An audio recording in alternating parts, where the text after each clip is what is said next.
ये पीठासीन पदाधिकारी अंजुमन इत्तेहाद मिल्लत।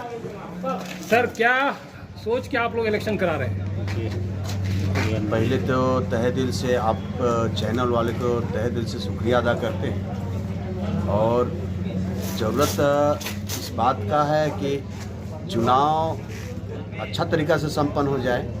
चुनाव एक एजेंडा था, हम लोगों ने इसको चुनौती के रूप में लिया और आज रोज़ इतवार 3 मार्च को चुनाव कराने का निर्णय लिया था, जो आज हमारे और आपके बीच ये संपन्न हो रहा है।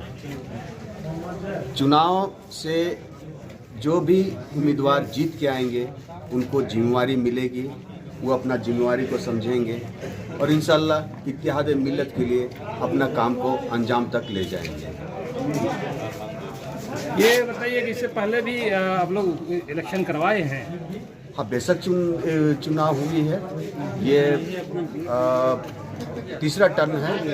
पहले भी 2 बार चुनाव इस प्रक्रिया से हो चुकी है और ये टर्न जो है आपका तीसरा टर्न है, जो आपका बैलेट पेपर के द्वारा चुनाव किया जा रहा है। बैलेट पेपर के द्वारा। जी सर, एक सवाल है, जैसे ये चुनाव संपन्न होती है उसके बाद में पहला एजेंडा आपका क्या रहेगा? जो आपके समाज में जो बुराई है उसके विरुद्ध आपका कमेटी क्या कार्रवाई करेगी? जो भी उम्मीदवार चुन के आएंगे इंशाल्लाह मैं उनसे उम्मीद करता हूं कि वो अपना जिम्मेवारी को बखूबी समझेंगे और हमारे जो इत्तेहाद मिल्लत मुड़मा अंजुमन का जो काम है, जैसे अंजुमन में मस्जिद का काम है, मकतब का काम है और सारे हमारे मुआशरे में जो भी थोड़ी बहुत ऊंच नीच कमी बेसी जो आती है उसको ठीक करने के लिए और जो भी उम्मीदवार जीत के आएंगे उनको जिम्मेवारी मिलेगी और उनको करना होगा।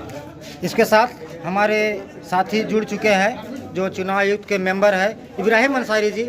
मैं उनसे भी जानना चाहूँगा ये चुनाव जो हो रहा है वो किस आधार पे हो रहा है? सबसे पहले तो बहुत बहुत शुक्रिया आप लोगों का हमारे इस चुनाव में आने का। आपसे यही हम कहेंगे कि आज हम लोग जो चुनाव करवा रहे हैं तो चुनाव बिल्कुल निष्पक्ष करवा रहे हैं बैलेट पेपर के द्वारा, और जो भी इस चुनाव में जीत के आएंगे, जीतने वाले अपना कार्य बखूबी निभाएंगे। जो भी यहाँ गांव की समस्या होगी, जैसे हमारे मदरसा का, मस्जिद का, स्कूल का जो भी काम होगा और गांव का सुधार करने में जो भी मेहनत करना होगा, हमारे सारे चुनाव जीतने वाले जो भी होंगे उनको करना होगा। और यही कह के हम अपना ही समाप्त करते हैं और आप लोग का बहुत बहुत आभारी कि आप लोग हमारा गांव देहात में आकर के इतना बड़ा योगदान दिए हैं। आप पत्रकार मीडिया को हम सलाम करते हैं। सीधा कीजिए इनको, बैलेट पेपर सीधा कीजिए। ये देखिए, ये आपका सेक्रेटरी के लिए ये है, सदर पद के लिए, सदर पद के लिए है। सदर पद के लिए 2 प्रत्याशी हैं, 2 सदर। और यहाँ पे सदर पद के लिए है, यहाँ पर भी इधर खजांची पद के लिए है। मतदाता जो भी मतदान कर चुके हैं पद के लिए है। कृपया मतदान केंद्र से दूरी बना लें। मतदाता जो भी मतदान कर चुके हैं। विराज भाई, पीएमएन न्यूज में, दबंग न्यूज में आपका स्वागत है। आप मुख्य चुनाव पदाधिकारी हैं, आपका मुख्य उद्देश्य क्या है चुनाव कराने का? निष्पक्ष चुनाव आगे का भविष्य में, इससे पहले भी पूरा टर्म ये कमेटी नहीं की, मध्यस्थी चुनाव हो रही है, क्या कारण था और चुनाव में क्या क्या प्रक्रिया अपनाए हैं, पूरा विशेष रूप से?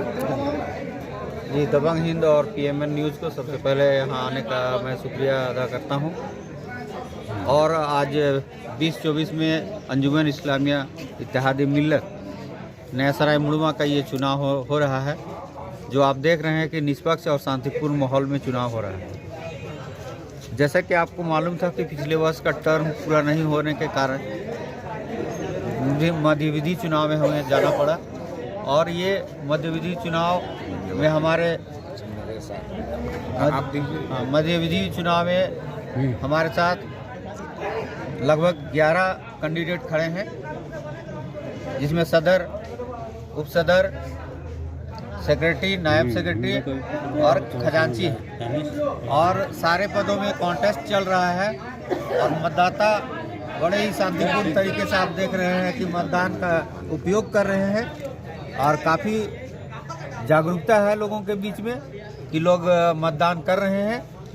एक जागरूकता अभियान की तरह आप देख रहे हैं कि इसमें माहौल जो है पूरी तरह से खुशनुमा है और लोग उत्साहपूर्वक अपना वोट का अधिकार कर रहे हैं, मत का प्रयोग कर रहे हैं। ऐसा लगता है कि जिस रुझान और जिस उत्साह के साथ मतदाता अपना मत का उपयोग कर रहे हैं, उसी रुझान से अंजुमन इत्तेहाद मिल्लत इस्लामिया का काम भी आगे की ओर बढ़ेगा, ऐसा मुझे उम्मीद है, ऐसा मुझे प्रतीत हो रहा है। देख रहे हैं हम लोग कि आप पूरी जो प्रजातांत्रिक व्यवस्था है, बाजाबते बैलेट पेपर के साथ अपना इलेक्शन करा रहे हैं, ये सोच कैसे आप लोगों के बीच में है? जी, निष्पक्ष चुनाव कराने के लिए और लोकतंत्र की संवैधानिक व्यवस्था को देखते हुए मैंने संवैधानिक तरीके को अपनाया है और सफलता भी मुझे पूर्ण रूप से मिलने जा रही है। और ये भारतीय संविधान का बहुत बड़ा स्वरूप है इस लोकतंत्र में, फंडामेंटल्स राइट्स में, कि जो तरीका वायलेट का है उसे हमें प्रोत्साहन भी देना है, पूरे देश में प्रोत्साहन देना है कि हमें वायलेट का उपयोग करना है ताकि निष्पक्ष चुनाव हो सके। कितने लगभग मतदाता होंगे? मतदाता यहाँ लगभग हमारे 700 से ऊपर हैं। अभी तक लगभग 30% हो चुका है चुनाव।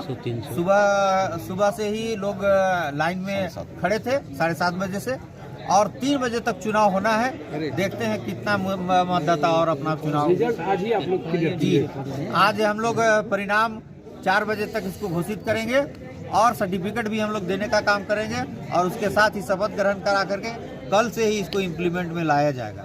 जी, ये मराज अहमद से जो मुख्य चुनाव पदाधिकारी है, इनका कहना है कि आज ही हम रिजल्ट भी फाइनल कर दें। हमारे सामने सफीउल्लाह जी, आप भी सनाउल्लाह साहब, कैसे लग रहा है आप लोगों को यहाँ जो इलेक्शन हो रहे हैं अंजुमन का? यहाँ का इलेक्शन जो हो रहा है, इस बात से बहुत खुशी हो रही है। ये इलेक्शन यहाँ जो कराकर ये साबित कर रहे हैं लोग कि आने वाले दिन में अगल बगल के भी जो अंजुमन हैं उसमें भी ये काम किया जाएगा। बहुत सारे ऐसे अंजुमन हैं जहाँ अभी तक चुनाव नहीं हुआ है, पेंडिंग